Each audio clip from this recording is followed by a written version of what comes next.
Happy Self-Love Sunday, ladies. I hope that you're doing well.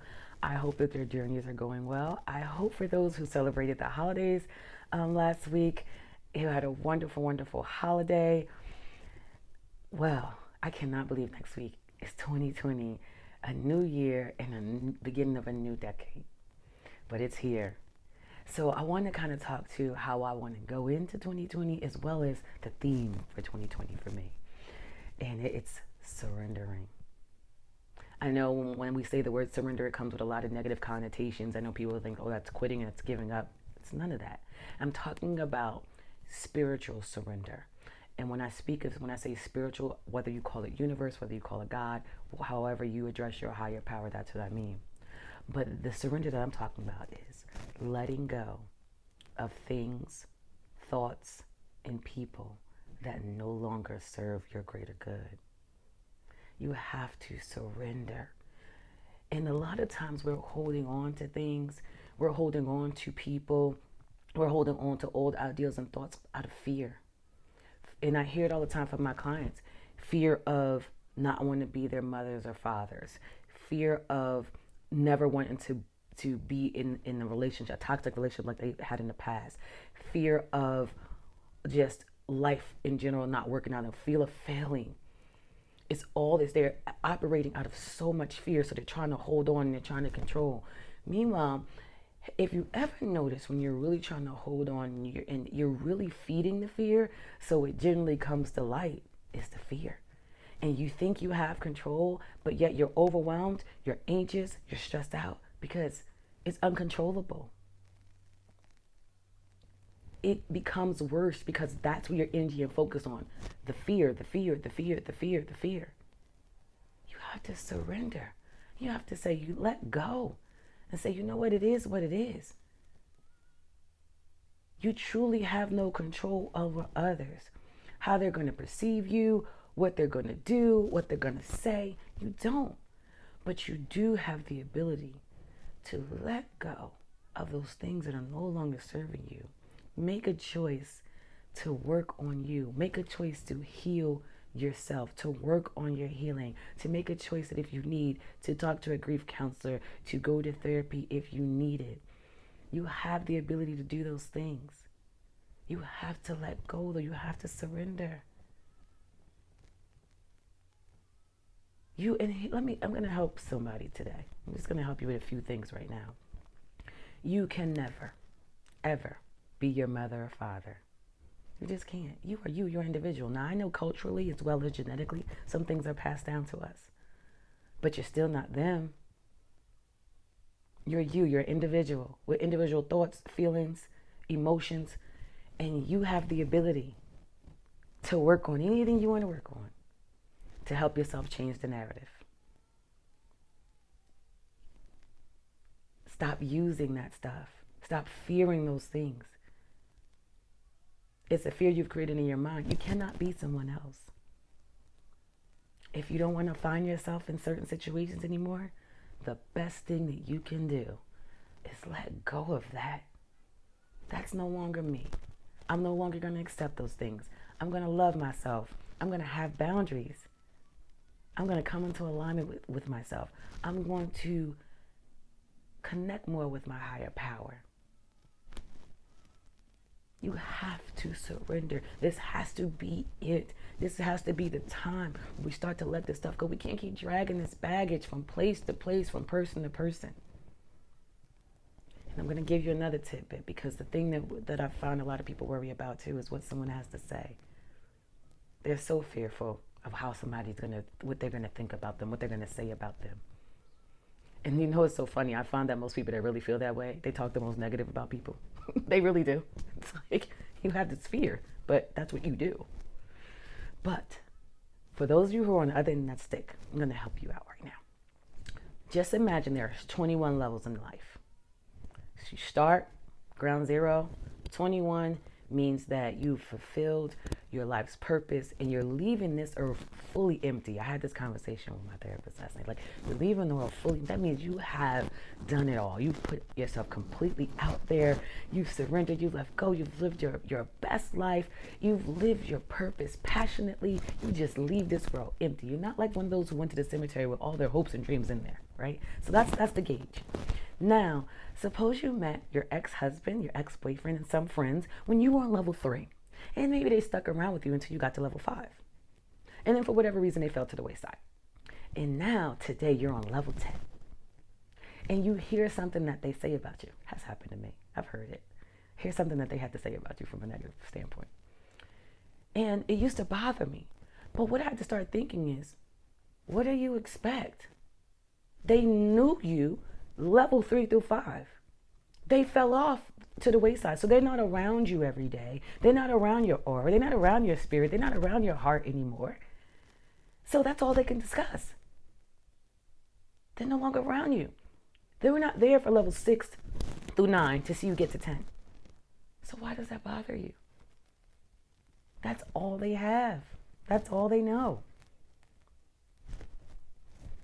You have to really start to think about it. Like, oh yeah, what am I so upset about? Well, the last time I left them, when we kind of fell off, things fell off in a very toxic way. We didn't start that way, but it fell off that way. So that's what they have.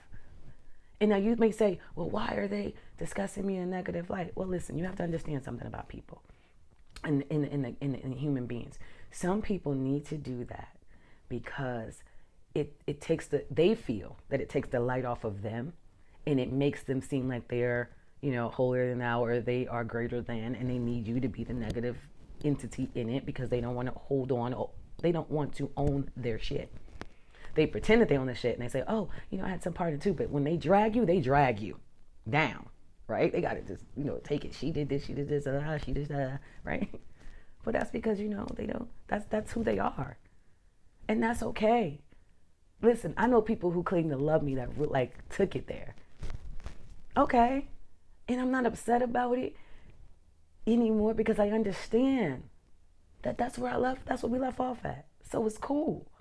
Now I'm on level 10. Now, if the people on level 10 are still saying those things, you might need to shift and evaluate.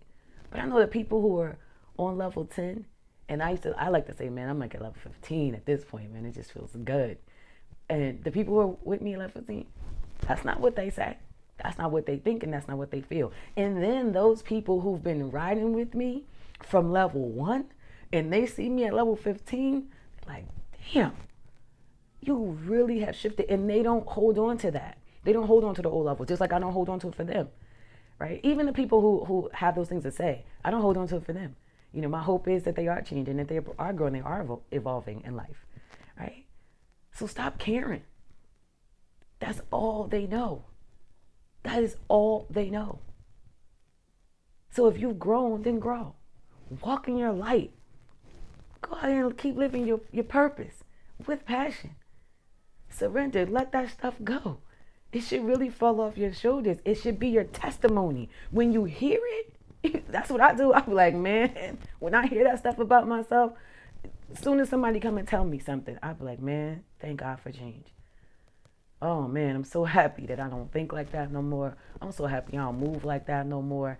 I'm so happy that I've learned that true love is really letting go of things, right? Loving people is not holding on. That's codependency. It's just toxic. I'm gonna hold on to you. You can't go to the store. I'm gonna hold on to you. That's not love, man. It's not love. I'm so happy that I've learned to love myself a lot better. I still have some things to do. I still have a ways to go. And it's all good. I don't know if you caught that I said I went to see my therapist last night. I like to do those things. When I talk to you about self-love, self-care, and maintenance, I'm not just talking to you. This is the life that I live. This is the life that I live. When I talk about, I am affirmations and things that I say and things that I do, that stuff is in my house. It's written on my mirrors. It's written on my refrigerator. It's everywhere I can see. I am surrounded by love. This is what I live. Those things, how I continue to work on myself so that I can have the best relationship with my kids, and I can have a formal relationship with them that I necessarily may or may not didn't have. I do things with them that, I want to create my family in such a way. I work on those things. And it's hard. Listen, I am alpha, ex-military, just control. Do you know how hard it was for me to let go? Do you like to really truly understand? There's no such thing. You are overwhelmed, stressed, depressed because you're trying to control the narrative that you cannot. You cannot. But you want to know something?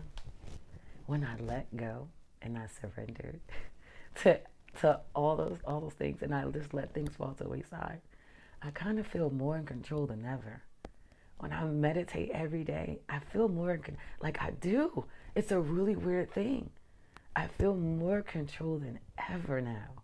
It's like, oh, I have the choice. I have the freedom to choose that I'm no longer going to walk that light. I have the freedom to choose not to pick up my phone today. I used to be the girl that when somebody called, I was running to the phone. I always like trying to show up, trying to prove that I'm this loyal being. Child, I don't do none of that stuff no more. I just no, that's not even loyalty. That's you trying to do something because you desperately need that back. You're going above and beyond and overboard with doing things and loving people more than you because that's the piece that's missing in you. That's what I had to learn. So I had to go give it to myself. So now that I got it, you have no, I'm telling you, I wish you could walk with me every day. I really did. Now, does things bother me? Yes. I'm a very real person. My kids still get on my nerve. I still tell those kids off in a heartbeat. But I am such a different person, how I think and how I feel. I don't listen. The things that used to really get me down, because I'm telling you, when I used to hear things, excuse me, because I'm getting a little bit of a cold. When I used to hear things, sometimes people would say, I get so upset, especially if it was my family. It's like, oh, I get so mad. Like, how could you think that? Oh, duh. Well, you're on level 15. You even stop sharing with them. You don't even, they're family by blood, but you don't even really share your life with them. So you dropped them off at level 6. So if that's all they know, what are you mad about? What are you upset about? That's all they know. So just keep walking and keep going in that direction that you're going of change. That, for those people who are going to be around you, because family has to be around you, you're gonna teach them how to treat you.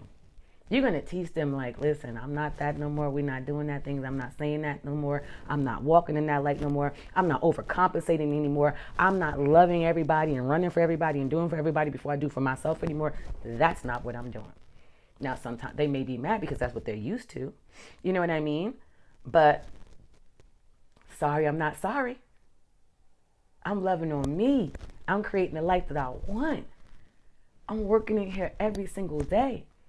I feel like sometimes with me, I may have lost 10, but I gained 10,000. I'm here talking to you guys every single Sunday, living this thing. So I hope that you join me. I hope that you have a wonderful, wonderful rest of the week. I am so excited for the journey of 2020. But before I end this video, there is something I must do, and that is to thank each and every single person that has written with me every single Sunday. Listen to me, give me feedback, love on me. I'm so appreciative, and I'm so appreciative of my clients. I really, really want to thank you for trusting me with the journey of your life. My girls that's in my private Facebook group, I want to thank you for trusting me with your walk. That's important, to be vulnerable and open to somebody that you don't even know.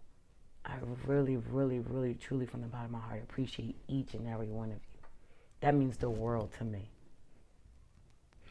I want to thank the person who helped me on my journey along the way. That's Belinda Hodassi. She is my therapist / go-to business person / person who validates me sometimes on every and she looks at me like, you need to have patience. I rolled my eyes at her last night about it. I love her to death. She's truly helped me. My kids, man, I mean, they just rock with me and grow with me, and I love them for that. And the person who unfortunately is no longer here, that really got that fire under my butt to start this again, and that's Kasim Chandler. I love you, and I always, always will. And thank you for giving me that crown jewel and nugget to help me go to that place to find myself again. I appreciate you. had to stop and I thank each and every one of you. We're going to 2020 strong. We are surrendering. We're letting go of those things that are no longer serving us. If you want to reach out to me to talk, have questions, please do. moesassfitness@gmail.com. I'm on Facebook, Moe Sass Fitness LLC. Instagram, Moe Sass Fitness. Have a wonderful, wonderful rest of your day. I love you for listening. Thank you for a magnificent 2019.